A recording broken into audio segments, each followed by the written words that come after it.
आकाशवाणी है। कोविड-19 विशेष कार्यक्रम के अंतर्गत प्रस्तुत है कोरोना वायरस संक्रमण की वर्तमान स्थिति पर चर्चा, जिसे प्रस्तुत कर रहे हैं आकाशवाणी संवाददाता नवीन सक्सेना। इस कार्यक्रम में आमंत्रित स्वास्थ्य विशेषज्ञ हैं सफदरजंग अस्पताल नई दिल्ली के यूरोलॉजी विभाग में प्रमुख डॉक्टर अनूप कुमार। नमस्कार। कोरोना जागरूकता श्रृंखला के आज के इस कार्यक्रम में आप सबका बहुत बहुत स्वागत है। देश के कई हिस्सों में कोविड का संक्रमण अब तेजी से बढ़ रहा है। हम अपने श्रोताओं को सतर्क रहने को कहते हैं और अपील करते हैं कि 15 से 18 वर्ष के बच्चों सहित सभी लोग अब टीका लगवाने में अपने जोर शोर से आगे आएं और मदद करने की भी अपील करते हैं कि ताकि अगर आपको किसी भी तरह की कोई भी सहायता चाहिए, किसी भी तरह के सवाल, किसी भी तरह की जिज्ञासाएं आपके मन में हैं कोविड या कोविड रोधी टीके के बारे में, तो आप हमें फोन कर सकते हैं। इस कार्यक्रम में कोरोना वायरस का जो नया स्वरूप है ओमिक्रॉन, वो अब चिंता का कारण बनता जा रहा है। इसलिए सुरक्षित रहने के 3 सरल उपाय हैं जिनकी हम लगातार आपको सूचना देते रहते हैं। एक बार कार्यक्रम शुरू होने से पहले फिर आपको बता दें कि मास्क पहनें, 2 गज की सुरक्षित दूरी बनाए रखें, हाथ और चेहरा साफ रखें। इसके अलावा भी बहुत से प्रश्न हैं, बहुत सी जिज्ञासाएं हैं। आज के इस कार्यक्रम में हमारे साथ हैं डॉक्टर अनूप कुमार। डॉक्टर अनूप, स्वागत है आपका। बहुत बहुत धन्यवाद मुझे बुलाने का और सभी श्रोताओं को मेरा प्यार भरा नमस्कार। जी, डॉक्टर अनूप, भारत ने आज राष्ट्रव्यापी टीकाकरण अभियान के तहत 150 करोड़ के आंकड़े को पार कर दिया है और अपने आप में एक इतिहास रच दिया है। इसके बावजूद भी बहुत से ऐसे लोग हैं जो अभी भी, जबकि कोरोना का नया वेरिएंट ओमिक्रॉन सिर पर चढ़कर बोल रहा है, टीका लगवाने से हिचकिचा रहे हैं, पहले खुद और अब अपने बच्चों को।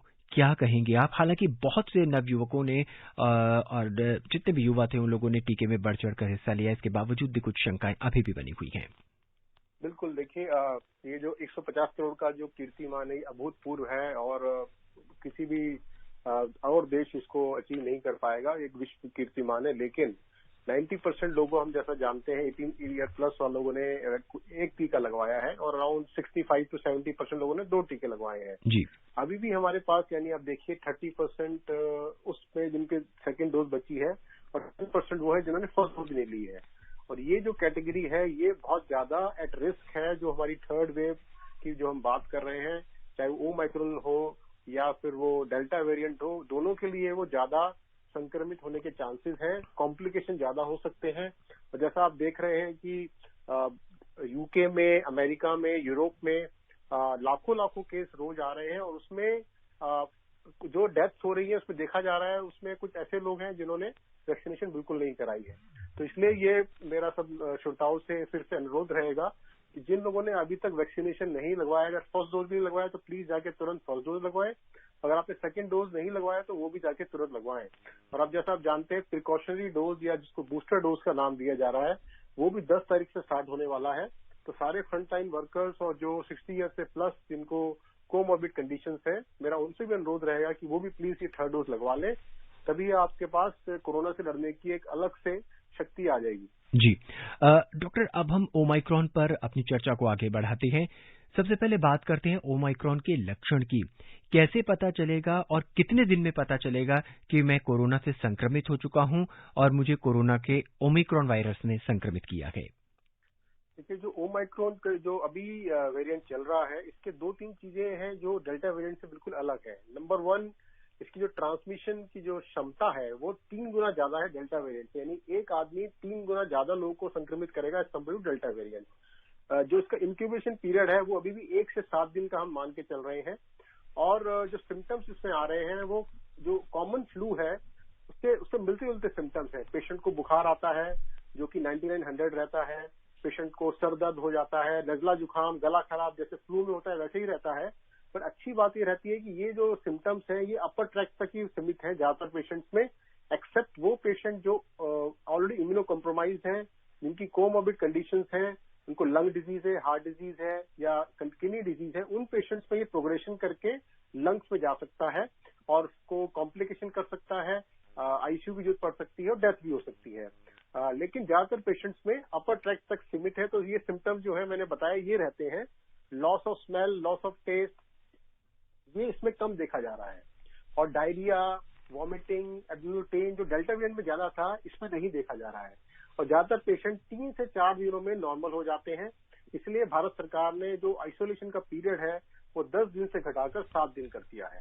ये कुछ चीजें हैं जो इस ओमाइक्रॉन वेरिएंट को भिन्न बनाती हैं डेल्टा वेरिएंट से, और इसलिए सभी श्रोताओं को मेरा ये अनुरोध रहेगा कि अगर आपको कोई भी सिम्टम आता है, सबसे पहले अपने आपको आइसोलेट कर लीजिए, अपना जाके कोविड आरटीपीसीआर टेस्ट करा लीजिए। अगर आपका आरटीपीसीआर पॉजिटिव आता है तो भी आपको 7 दिन आइसोलेट में रहना है।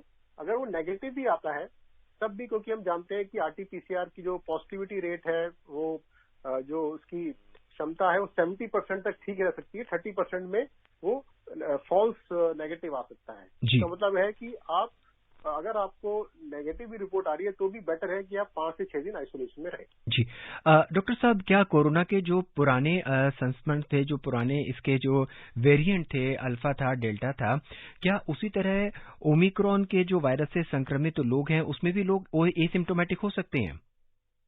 बिल्कुल, देखिए जो अल्फा है, डेल्टा है, तो भारत में जो पहला फर्स्ट वेव आया वो अल्फा की वजह से आया और जो सेकंड वेव आया वो डेल्टा की वजह से आया। जी। उसमें भी हमारे 80% to 85% लोग एसिम्प्टोमेटिक थे, लेकिन क्योंकि जो 10 to 15% जो सिम्प्टोमेटिक थे उनमें जो कॉम्प्लिकेशन रेट था वो बहुत ज्यादा बढ़ गया था। इसलिए हमने देखा कि सेकेंड वेव में इतने ज्यादा पेशेंट हॉस्पिटलाइज हुए। जो ओमिक्रॉन है इसमें एसिम्प्टोमेटिक की मात्रा उससे भी ज्यादा है, अल्फा और डेल्टा से 90 to 95% लोग एसिम्प्टोमेटिक आ रहे हैं और जो सिम्टम्स हैं बहुत माइल्ड आ रहे हैं। तो ये अच्छी बात है, लेकिन अभी भी एक कैटेगरी वो है जिनमें हमें अभी देखना है कि वो कैसे रिएक्ट करेंगे। और जैसा मैंने बताया वो लोग हैं जिन्होंने अभी तक वैक्सीन नहीं लगवाई है, या फर्स्ट डोज नहीं लगवाई है, या सेकेंड डोज नहीं लगवाई है। नंबर 2 जो पहले से संक्रमित है किसी लंबी उम्र के, जो मैंने अभी बताया, और तीसरा वो जो इम्यूनोकॉम्प्लेक्स स्टेट में दवाइयां इस तरह की ले रहे हैं। इन पेशेंट की कॉम्प्लिकेशन हो सकती है। जी डॉक्टर, जिस तरह से पुराना जो वायरस का संक्रमण था जिसे हम डेल्टा की बात करते हैं उसने ज्यादातर फेफड़ों पे असर डाला, क्या ओमिक्रॉन भी वही असर डाल सकता है जो इसके पुराने वेरिएंट्स ने किया हुआ, या इसके शरीर के किसी और अंगों में भी अटैक करने की संभावना है? ये अच्छा आपने क्वेश्चन पूछा। अभी एक शोध आया है जिसमें अमेरिका में और टोक्यो और बेल्जियम में 3 कंट्रीज में शोध किया गया माइस और हैमस्टर्स के ऊपर, एनिमल्स के ऊपर, और उसमें ओमिक्रॉन को ग्रो कराया गया और देखा गया कि वो ये वायरस जो है अपर ट्रैक, यानी कि जो हमारा सांस लेने का जो अपर ट्रैक है उसी रहा और लंग्स में ग्रो नहीं कर रहा था। इससे ये पता लगता है कि इसकी एफिनिटी टू लंग्स कम है। इससे ये पता लगता है कि हमारे लंग्स की अफेक्ट करने की इसकी जो कैरेक्टरिस्टिक है वो कम है। ये अच्छी चीज है, इसीलिए आप देख रहे हैं कि ज्यादातर पेशेंट 3 से 4 दिन में नॉर्मल हो जा रहा है। लेकिन फिर वही बात है कि जो हेल्दी पेशेंट है उसमें तो ऐसा हो रहा है, लेकिन जो इम्यूनो कॉम्प्रोमाइज है उसमें अभी भी ये लंग्स तक जा सकता है। और जैसे आप देख रहे हैं भारत में भी पहली ओमिक्रॉन से पुष्टि हो गई डेथ होने की, और वो पेशेंट भी जो था वो ऑलरेडी किसी बीमारी से ग्रसित था। तो इसलिए सावधानी की बहुत जरूरत है। बट एक अच्छी चीज है, सिल्वर लाइनिंग ये है कि ये माइल्ड सिम्टम्स कर रहा है अभी, लेकिन अगर हम सावधान नहीं रहेंगे तो जो हमारे हाई रिस्क कैटेगरी ग्रुप है उनमें ये और कॉम्प्लिकेशन कर सकता है। जी डॉक्टर अनूप, चर्चा हम इस पे जारी रखेंगे। हमारे पहले श्रोता लोनी गाजियाबाद से मोहम्मद यामीन हमसे जुड़ चुके हैं, उनकी सवाल, उनकी जिज्ञासा सुनते हैं। यामीन जी, स्वागत है आपका। सर नमस्कार जी। जी नमस्कार। नमस्कार जी। सर मैं जानना चाह रहा था जैसे कि ऑक्सीजन का जो लेवल है वो कितना कम होने के बाद हॉस्पिटल में एडमिट हुए, तो डॉक्टर साहब बताएं। जी डॉक्टर अनूप। बिल्कुल, देखिए अभी भारत सरकार ने नए दिशा निर्देश जारी किए हैं और उसमें ये बताया गया है कि अगर आपका ऑक्सीजन सैचुरेशन 93% से कम होता है तब हम इसको मानते हैं कि मॉडरेट कैटेगरी में आप जा रहे हैं, तब आपको तुरंत एक चिकित्सक से परामर्श करके हॉस्पिटलाइज होने की जरूरत है।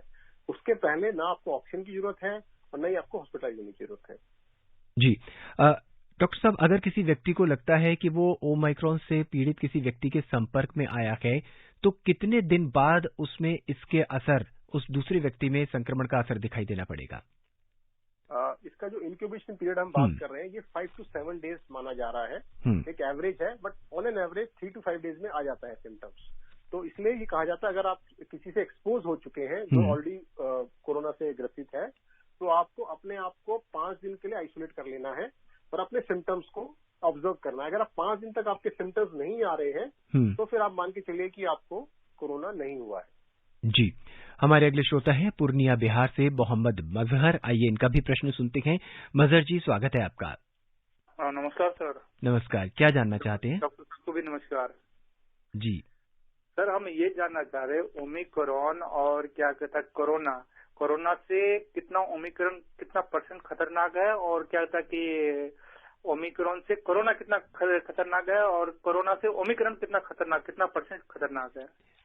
डॉक्टर साहब, इनको कुछ कंफ्यूजन है कोरोना और ओमिक्रॉन को लेके, कृपया दूर करें। देखिए, जो ओमिक्रॉन है ये कोरोना का ही एक नया वेरिएंट आ गया है। वेरिएंट से मतलब है कि जो कोरोना का वायरस है वो अपने आप को सर्वाइव करने की कोशिश कर रहा है, और इसलिए उसने अपना प्ररूप जो है चेंज कर लिया बाहर से। इसको म्यूटेंट बोलते हैं, वेरिएंट बोलते हैं, और उसी नए म्यूटेंट का नाम है ओमिक्रॉन। तो ये कोरोना वायरस ही है, सिर्फ इसका बाहर का थोड़ा पार्ट जो है चेंज हो गया है। अब बात कर रहे थे कितना खतरनाक है, तो डेफिनेटली इसमें खतरनाक ये बात है कि बहुत तेजी से फैलता है, और इसलिए हम देख रहे हैं कि पिछले 1 से 2 महीने में कितनी सारी कंट्रीज में फैल गया है। लाखों केस पॉजिटिव आ रहे हैं, और भारत में भी आप जानते हैं 1,17,000 केस आ चुके हैं आज। तो इसकी सबसे बड़ी प्रॉब्लम है, बहुत तेजी से फैलता है। लेकिन एक अच्छी बात यह है कि जो सीवियर केसेस हैं वो सभी कंट्रीज में कम देखे गए हैं एज कम्पेयर टू जो डेल्टा वेरिएंट जिसकी सेकेंड वेव आई थी। तो इसलिए एक अच्छी बात यह है कि कम खतरनाक साबित हो रहा है, लेकिन जो बुरी बात है बहुत तेजी से फैलता है। इसलिए बहुत तेजी से आप देख रहे हैं कि केसेस हमारे पीक की तरफ जा रहे हैं। जी, हमारे अगले श्रोता हैं दिल्ली से धर्मवीर जी। धर्मवीर जी, स्वागत है आपका आज के इस कार्यक्रम में। हेलो, नमस्कार सर। नमस्कार धर्मवीर जी, क्या प्रश्न है आपका आज? अमीन जी नमस्कार, मैं धर्मवीर गांधी दिल्ली से बोल रहा हूँ। डॉक्टर साहब नमस्कार। जी नमस्कार। डॉक्टर साहब, आपने बहुत अच्छी बात बताई। ये हमारे इसके हल्के लक्षण है, इससे काफी हमारे को उम्मीद होती है कि इससे हमारे को घबराने की बात नहीं है। और एक जो आप लोग कहते हैं डॉक्टर साहब कि हौसला बनाए रखें और अपने अपने घोंसले में रहें, जिससे कि ये जो वायरस है ज्यादा बढ़ ना पाए। डॉक्टर साहब ये बताइए कि जैसे कि जो कोरोना का ही ये दूसरा रूप है, अब इसका जो आपने जो रूप बताया है ये असर तो कम कर रहा है, पर लोगों में डर ज्यादा है। और जैसे कि आज के दिन के हालात हम दिल्ली में देख रहे हैं कि पूरा सन्नाटा हो गया है, कि लोगों को भय इस बार और सबसे ज्यादा लग रहा है।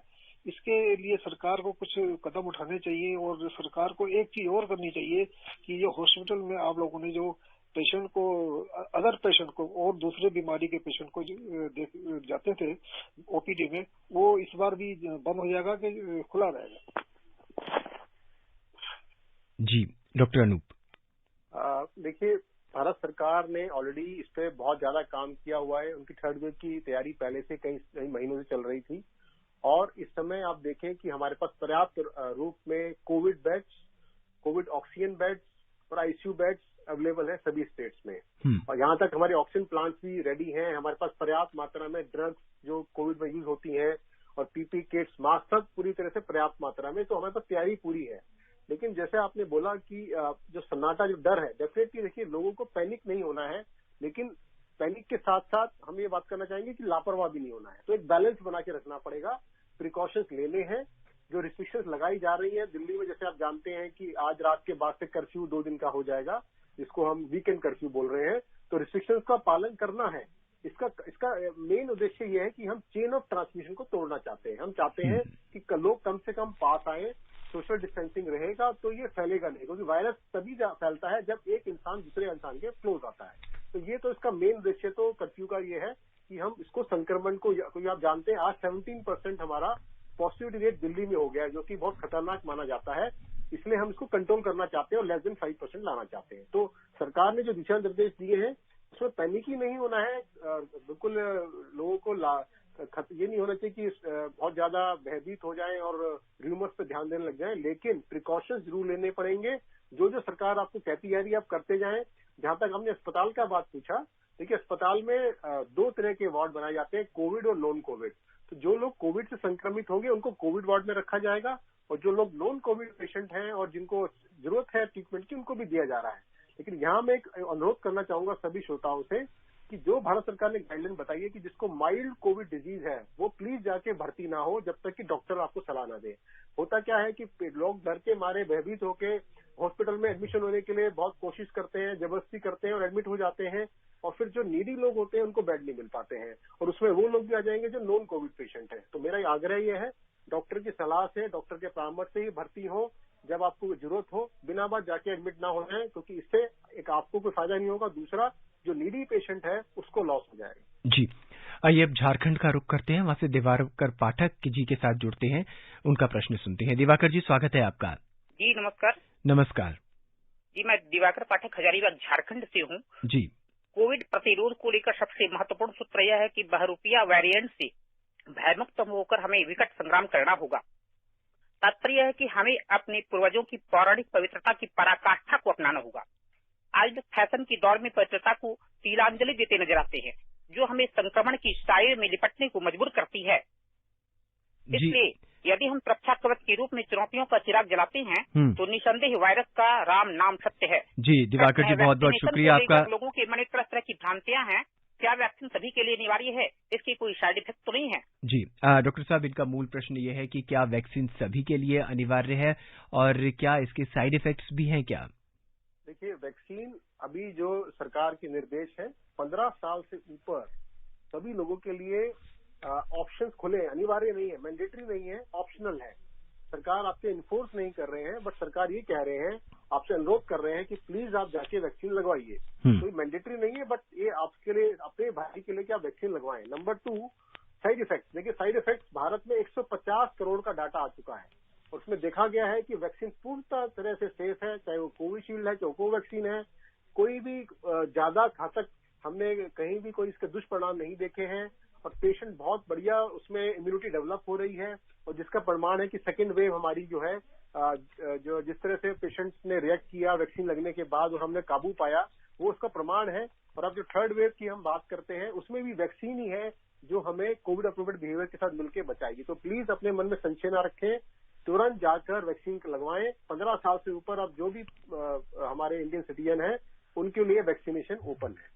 हमारे अगले श्रोता हैं बड़ौद से महेश शर्मा, आइए उनका भी प्रश्न सुन लेते हैं। महेश जी, स्वागत है। नमस्कार जी। नमस्कार। 150 करोड़ के लिए आपको बहुत बहुत धन्यवाद। जी धन्यवाद, शुक्रिया। मैं जानना चाह रहा हूँ जी, हमारा बचाव कैसे होगा, कैसे सुरक्षित रहेंगे? जी, वायरस का जोर चल रहा है बहुत तगड़ा।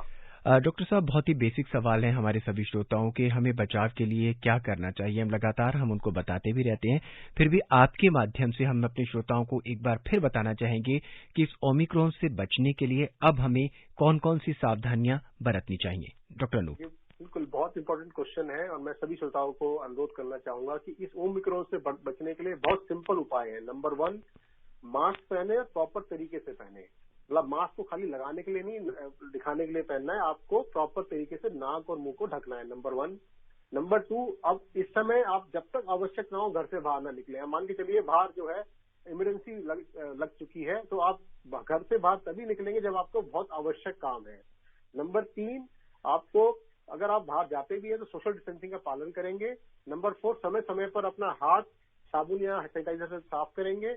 और नंबर 5, आपको वैक्सीनेशन जरूर करवानी है। जैसे मैंने बताया, जिसको फर्स्ट डोज नहीं लगी फर्स्ट डोज लगवाएगा, जिसको सेकंड डोज नहीं लगी वो सेकंड डोज लगवाएंगे, और जिसको थर्ड डोज का टाइम आ गया है, प्रिकॉशनरी डोज, वो थर्ड डोज लगवाएंगे। तो अगर सिंपल आप 3-4 बातों का ध्यान रखेंगे, डेफिनेटली आप देखेंगे हम ओमिक्रॉन को परास्त कर देंगे। जी, अगले श्रोता मोहम्मद नदीम, नई दिल्ली से। मोहम्मद नदीम, स्वागत है आपका।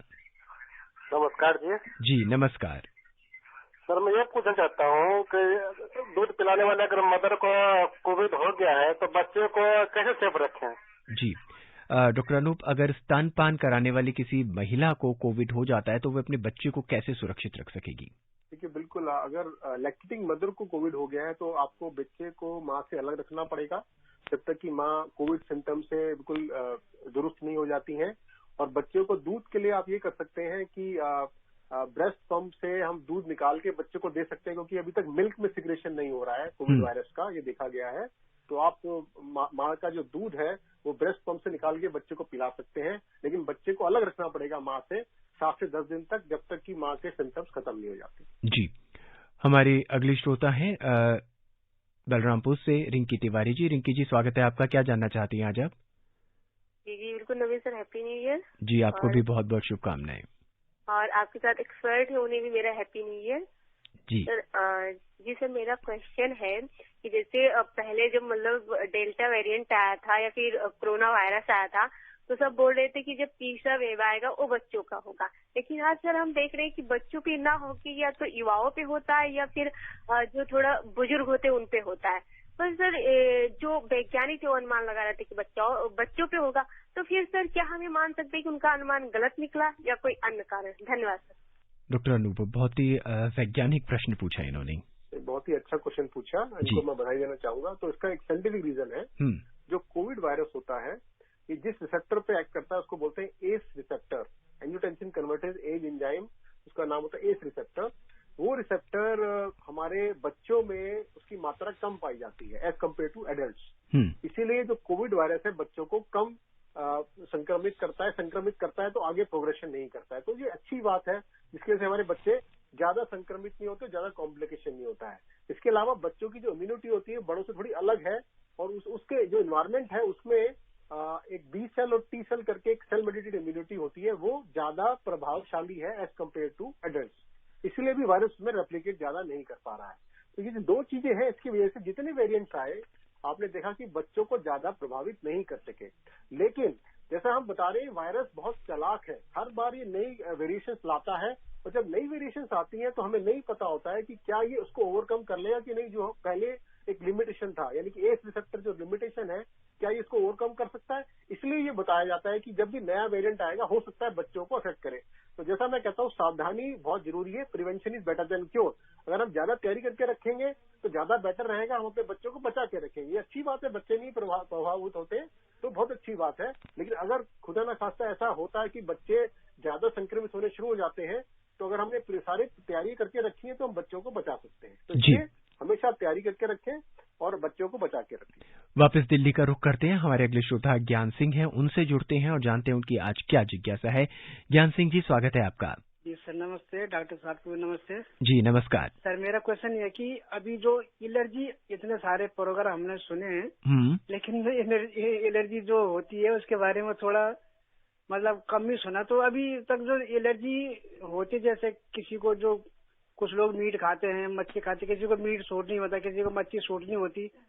तो अब कुछ लोग ऐसे संशय में है कि उनको अगर हम टीका लगाएंगे तो क्या पता हमें भी कोई साइड इफेक्ट हो जाए उससे, मतलब जी। तो जो टीका लगता है उसमें भी क्या पता ये जैसे कुछ एलर्जी के वो निकल आए, मतलब। डॉक्टर साहब ये जानना चाहते हैं कि क्या टीका लगाने से भी कोई एलर्जी हो सकती है? मूल प्रश्न इनका यही है। देखिए बिल्कुल, जिन लोगों को किसी चीज से एलर्जी है, माना खाने से एलर्जी है, किसी दवाई से एलर्जी है, तो ये इसके लिए देखा जाता है कि क्या वो एलर्जी किस एक्सटेंट तक उसको हुई है इंसान को। अगर एलर्जी इतनी एक्सटेंट तक हुई कि उसको बेहोश हो गया पेशेंट, ब्लड प्रेशर बहुत डाउन हो गया, शॉक में चला गया, वो जो कंडीशन होती है उसको एनाफिलैक्टिक रिएक्शन बोलते हैं, एक बहुत ही खतरनाक तरह की एलर्जी। अगर वो किसी को हुई है, उसमें डेफिनेटली वैक्सीन लगाने से पहले डॉक्टर से सलाह लेकर उसमें ज्यादा ध्यान रखना पड़ता है। इसके अलावा जितनी सारी एलर्जीज है उसमें वैक्सीन आप ले सकते हैं, कोई खतरा नहीं है। जी डॉक्टर, अगर किसी व्यक्ति को कोरोना हो जाता है तो उसे कैसे पता चलेगा कि उसे ओमाइक्रॉन है या डेल्टा है? बिल्कुल, ये बड़ा अच्छा क्वेश्चन पूछा, ये अक्सर हमसे पूछा जाता है। देखिए, जो टेस्ट हम करते हैं कोविड RT-PCR, वो जो कोविड का जो जेनेटिक मटेरियल जो वायरस का हम डिटेक्ट कर रहे हैं, वो पहले तो कॉमन होगा, स्वयं नहीं बता सकते कि डेल्टा वेरिएंट है कि अल्फा है कि ओमिक्रॉन है। जब हमें ये पता लगता है कि जिस शख्स को ये वायरस संक्रमण हुआ है, अगर हमें ये पता है कि जिसके संपर्क में ये था उसको ऑलरेडी ओमिक्रॉन है, नंबर 1, या वो इंटरनेशनल ट्रेवल करके आए हैं, अगर हमें उसका संशय होता है तभी हम उसका जीनोमिक सीक्वेंसिंग करवाते हैं। क्योंकि जीनोमिक सीक्वेंसिंग जो है एक बड़ा खर्चीला मेथड है, हर जगह अवेलेबल नहीं है, उसमें टाइम भी लगता है। तो इसलिए सभी में हम ये बताना बड़ा मुश्किल है कि जिनको कोविड पॉजिटिव आ रहे हैं वो सब ओमिक्रॉन है कि नहीं। जहां हमें शक है कि ये जो मनुष्य है ये ओमिक्रॉन पॉजिटिव पेशेंट के संपर्क में आया है, तभी हम इसकी जीनोमिक सीक्वेंसिंग करते हैं और तभी हमें पता लगता है कि ये ओमिक्रॉन है। जी, आइए मुंबई के ठाणे चलते हैं और गुरुनाथ जी का प्रश्न सुनते हैं। गुरुनाथ जी, स्वागत है आपका। जी सर, नमस्कार। नमस्कार। सर, मेरा क्वेश्चन है सर, पिछले दिन में कुछ स्टडी सर सामने आई थी सर, जो इजराइल में और फ्रांस में जो मतलब अभी ओमिक्रॉन और इन्फ्लुएंजा ऐसे दो वेरिएंट का जब इन्फेक्शन होता है तो सर ये एक और वेरिएंट उसमें तैयार हो जाता है सर। ये जो फ्लोरा उधर बताया गया है सर, घातक मतलब ये दो वेरिएंट से जो पैदा होने वाला एक वेरिएंट होता है सर, ये घातक बताया जाता है। जी डॉक्टर अनूप, लगातार समाचार पत्रों में और रिसर्च पेपर में स्टडीज आ रही हैं कि दो वेरिएंट मिलकर एक नया वेरिएंट बना रहे हैं और गुरुनाथ जी का भी प्रश्न यही है कि पिछले कुछ सप्ताह पहले उन्होंने शायद अखबारों में और कहीं से जानकारी हासिल करी है कि फ्लोरिना या कुछ इस तरह का वायरस भी बन रहा है। कहाँ तक सत्य है और ये कितना खतरनाक है? कि जैसे मैंने बताया, ये वायरस जो है हमेशा अपने अंदर चेंजेस लाता रहता है ताकि सरवाइव कर पाए एनवायरमेंट में। और ऐसा अभी देखा गया कि फ्रांस में भी ऐसा वायरस का म्यूटेंट आया कि दो म्यूटेंट्स मिलके एक नया वायरस उसमें निकल गया। अभी उसमें शोध चल रहा है कि वो किस तरह से उसकी जो प्रॉपर्टीज है भिन्न है बाकी वेरिएंट से। पर डेफिनेटली एक बात जरूर होती है, जब ये नया वेरिएंट बनता है ये हमारी एग्जिस्टिंग इम्यूनिटी को एस्केप कर जाता है नॉर्मली। तो जब ये एस्केप करता है तभी हम उसको वेरिएंट ऑफ कंसर्न बोलते हैं। यानी कि अब ये हमारे नॉर्मल ट्रीटमेंट को शायद या तो ज्यादा तरह से फैलेगा, ट्रांसमिशन ज्यादा होगा, या हमारे को बीमारी ज्यादा करेगा, या ट्रीटमेंट को एस्केप कर जाएगा। तो ये तीनों चीजों को हम इसको स्टडी कर रहे हैं। तो अभी ये नया वेरिएंट है, अभी इस पे शोध चल रहा है, पर डेफिनेटली ये सब चीजें हमारे साइंटिस्ट के माइंड में है। जैसे जैसे डाटा आएगा तो बताया जाएगा। इसलिए मैंने बताया कि किसी भी तरह का वेरिएंट आ जाए, अगर मैंने जो 5 चीजें आपको शुरू में अभी बताई थी वो अगर आप फॉलो कर रहे हैं तो किसी भी तरह के वेरिएंट से हम लड़ सकते हैं। जी डॉक्टर साहब, ओमिक्रॉन होने की स्थिति में या कोरोना की होने की स्थिति में प्राथमिक उपचार के तौर पर हम क्या कर सकते हैं?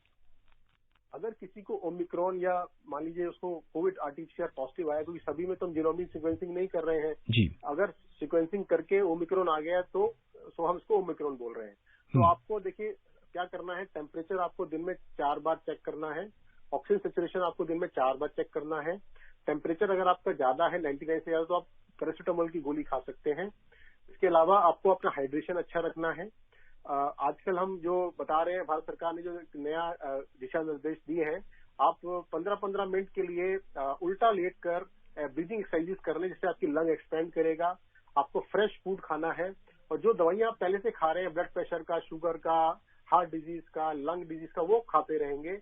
अगर आपका या तो टेम्परेचर परसिस्ट करता है 3 दिन से ज्यादा, नंबर 1, नंबर 2 आपका सांस लेने में तकलीफ बढ़ जाता है, नंबर 3 आपका ऑक्सीजन सैचुरेशन 93% से कम जाता है, इन तीनों कंडीशंस में आपको डॉक्टर्स की सलाह से हॉस्पिटलाइज होना पड़ेगा। अदरवाइज आप टेली कंसल्टेशन के माध्यम से डॉक्टर से सलाह लेते रहें और घर में ही अपने आप को 7 दिन के लिए आइसोलेट करें। जी डॉक्टर, जिस तरह से कोरोना के केसेस इस समय लगातार बढ़ रहे हैं और बहुत तेजी से बढ़ रहे हैं, ऐसे में क्या हम मान के चलें कि इसकी पीक भी बहुत जल्दी आएगी? बहुत संक्षेप में। बिल्कुल ऐसा माना जा रहा है कि जितनी पीक से ऊपर जाएगा उतनी पीक से नीचे आएगा। जैसे कि हमने स्पेनिश फ्लू में देखा, जब थर्ड वेव आई उसमें बहुत स्पीड से ऊपर गई और बहुत स्पीड से नीचे आई। लेकिन अगेन ये जो आकलन होते हैं हमेशा 100% ठीक नहीं होते हैं। इसलिए मेरा मानना है कि हम सभी को सजग रहना है, सारी दिशा निर्देशों को पालन करते रहना है। अगर हम सबने दिशा निर्देश पालन किए, डेफिनेटली ये पीक बहुत जल्दी नीचे आएगा। जी डॉक्टर अनूप, हमसे जुड़ने के लिए, सवालों का जवाब और हमारे श्रोताओं की जिज्ञासाएं शांत करने के लिए आपका बहुत बहुत धन्यवाद। बहुत बहुत धन्यवाद। आज के इस अंक में बस इतना ही। चलते चलते हम आपको बता दें कि कोरोना वायरस का जो नया स्वरूप है ओमिक्रॉन, वो चिंता का विषय बन चुका है पूरे देश में। इसलिए 3 सरल उपायों का पालन लगातार करते रहें।